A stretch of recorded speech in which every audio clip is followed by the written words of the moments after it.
क्या आपका भी घुट रहा है दम? क्या आपको भी सांस लेने में हो रही है परेशानी? दिल्ली की हवा में तेजी से घुल रहा है जहर। बढ़ते प्रदूषण के बीच कैसे करें अपना बचाव?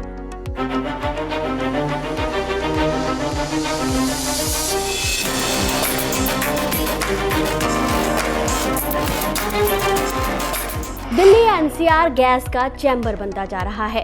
जहरीली हवा में सांस लेने से दम घुट रहा है। हवा में दूषित गैसों की मौजूदगी बढ़ गई है, जो सांसों के जरिए बॉडी में पहुंचकर लंग्स का ट्रैफिक जाम कर रही है। इस गंदी आबो हवा में सबसे ज्यादा दिक्कत दमा के मरीजों को होती है। बढ़ते पॉल्यूशन में सांस लेना दूभर होता जा रहा है। दिल्ली सबसे ज्यादा पॉल्यूटेड सिटी बन गई है। केंद्रीय प्रदूषण नियंत्रण बोर्ड के मुताबिक दिल्ली में AQI 450 को पार कर गया है, जो खतरनाक स्तर है। दिल्ली के लोग जहरीली हवा में सांस ले रहे हैं। इन दूषित हवाओं का सबसे ज्यादा असर बच्चों, बुजुर्गों और अस्थमा के मरीजों पर पड़ता है। अस्थमा के मरीजों का इस हवा में दम घुटने लगता है और खांसी बेहद परेशान कर रही है। आप और मैं, हम सब इस जहरीली हवा में सांस ले रहे हैं। ऐसी हवा में आंखें जल रही हैं और खांसते खांसते बुरा हाल है। ऐसे में बॉडी को स्ट्रॉन्ग बनाकर अपना बचाव करने की जरूरत है। दम घुटने वाली ये हवा में सांस लेने में दिक्कत, गले में खराश, आंखों में जलन, सिर दर्द जैसी तकलीफें बढ़ रही है। अगर खांसी के साथ बढ़ता बलगम सीने को जकड़ रहा है तो आप भी अपनी सेहत पर थोड़ा ध्यान दें। कुछ खास तरह के हर्ब्स और कुछ बचाव के उपायों को अपनाएं ताकि बलगम वाली खांसी और प्रदूषण की वजह से होने वाली परेशानियों से निजात मिल सके। आइए जानते हैं डॉक्टर DK गुप्ता जी से कैसे इस जहरीली हवा से अपना बचाव करें। इस समय दिल्ली और NCR के जितने अस्पताल हैं उनमें OPD में या इमरजेंसी में ऐसे लोगों की संख्या बढ़ गई है, ऐसे मरीजों की संख्या बढ़ गई है जिनको सांस में तकलीफ है, या तो सांस में दिक्कत हो रही है, सांस नहीं ले पा रहे हैं, एलर्जी हो रही है, या ब्रोंकियल अस्थमा का अटैक है, या COPD का अटैक है।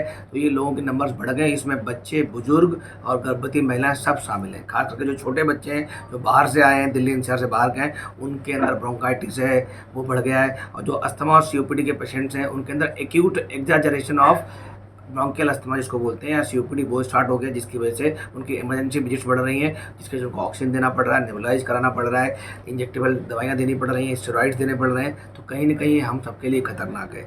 तो क्या करें इस प्रदूषण से, क्या इसके कॉम्प्लिकेशन हो सकते हैं, इसके बारे में बात करते हैं। मैं हूँ doctor DK Gupta, chairman Felix hospital Noida.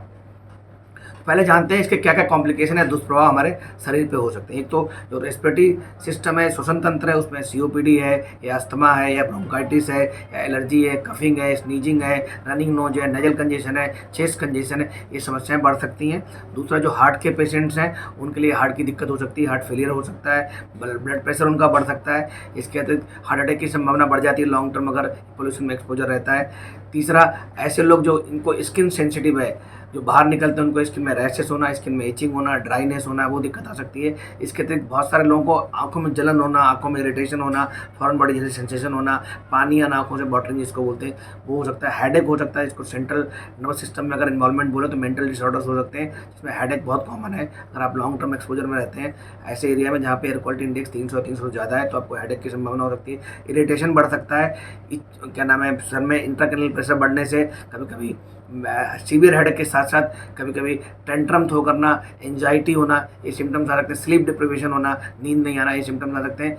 बहुत सारे लोगों को जिनको किडनी की समस्या है, या डायलिसिस में है, या लिवर फेलियर में है, या कैंसर पेशेंट्स हैं जिनकी इम्यूनिटी कम है, तो उन लोगों की रोग प्रतिरोधक क्षमता कम हो जाती है, जिसकी वजह से उनको इन्फेक्शन जल्दी पकड़ लेते हैं वो लोग, वो दिक्कतें हो सकती हैं।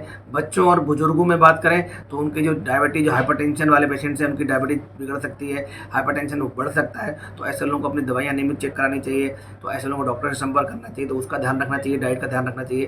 तो ये सब समस्याएं बढ़ सकती हैं। गर्भवती महिलाओं में खास करके प्रीमेच्योर डिलीवरी मतलब प्रीमेच्योर लेबर पेन्स मतलब समय से पहले दर्द स्टार्ट हो जाना, समय से पहले डिलीवरी हो जाना, उसकी वजह से जो नवजात शिशु होता है उसके अंदर इन्फेक्शन की संभावना बढ़ना, जॉन्डिस बढ़ना या सीजर्स बढ़ जाना या सेप्टिसीमिया हो जाना, हाइपोग्लाइसीमिया होना, एक्यूट रेस्पिरेटरी डिस्ट्रेस सिंड्रोम हो जाना, ये समस्याएं भी आ सकती हैं। तो कहीं ना कहीं ये प्रदूषण है हम सब के लिए जानलेवा हो सकता है, खतरनाक है, लॉन्ग टर्म में कैंसर होने तक की संभावना होती है। ये ऐसी चीज़ें हैं जिनको हमें समझ में आना चाहिए, इस पर कंट्रोल पे बात करनी चाहिए।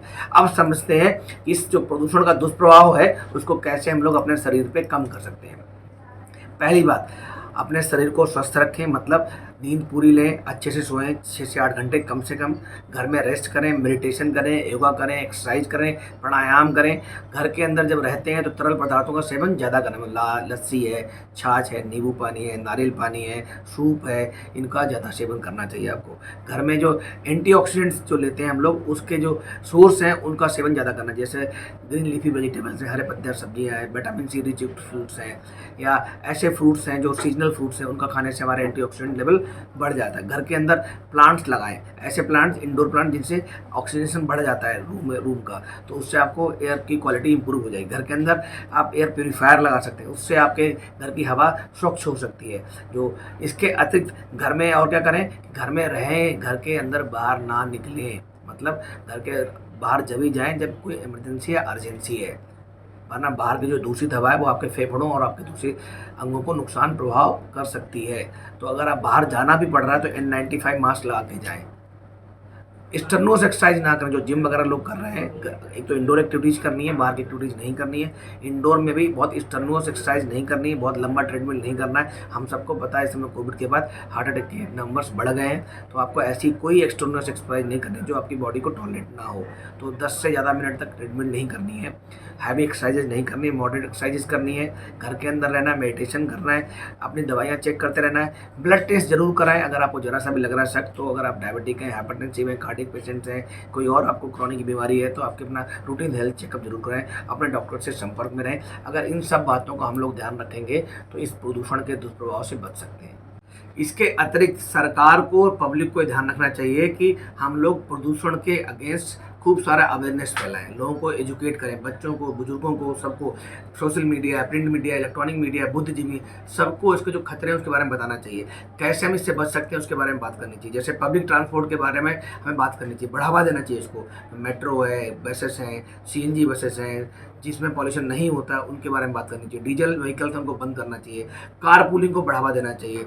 जो आप लोग रहते हैं, जिन पार्क्स में रहते हैं, जो सोसाइटीज़ में रहते हैं, वहाँ आसपास ग्रीन वेजिटेशंस लगाने चाहिए, मतलब प्लांटेशन करना चाहिए खूब सारा। तो ऐसी एक्टिविटी करने से हम लोग प्रदूषण को परमानेंटली रिड्यूस कर सकते हैं। इसके अतिरिक्त एक बार और बताऊँगा, जो बहुत सारे इंडस्ट्रियल यूनिट्स हैं, जो औद्योगिक इकाइयाँ हैं दिल्ली NCR में, या जो ऐसे शहर हैं जहाँ पे बहुत बड़ा प्रदूषण हाई है। अब देखिए, मेरी बात करते करते बाद में कर नहीं पा रहा हूँ, बिकॉज यहाँ प्रदूषण इतना हाई है कि मेरा थ्रोट जो कंजेस्ट हो रहा है। तो जितनी भी औद्योगिक इकाइयाँ हैं, इंडस्ट्रियल यूनिट हैं, उनको दिल्ली या NCR से बाहर शिफ्ट कर देना चाहिए, सो दैट उसका पॉल्यूशन का लोड कम हो जाए। तो अगर इन सब चीज़ों पर हम ध्यान रखेंगे तो पॉल्यूशन को जड़ से मिटा तो नहीं सकते, बट हम कंट्रोल कर सकते हैं और हम स्वच्छ हवा में सांस ले सकते हैं, अपने लिए भी, अपने अगली जनरेशन के लिए भी। बहुत बहुत धन्यवाद।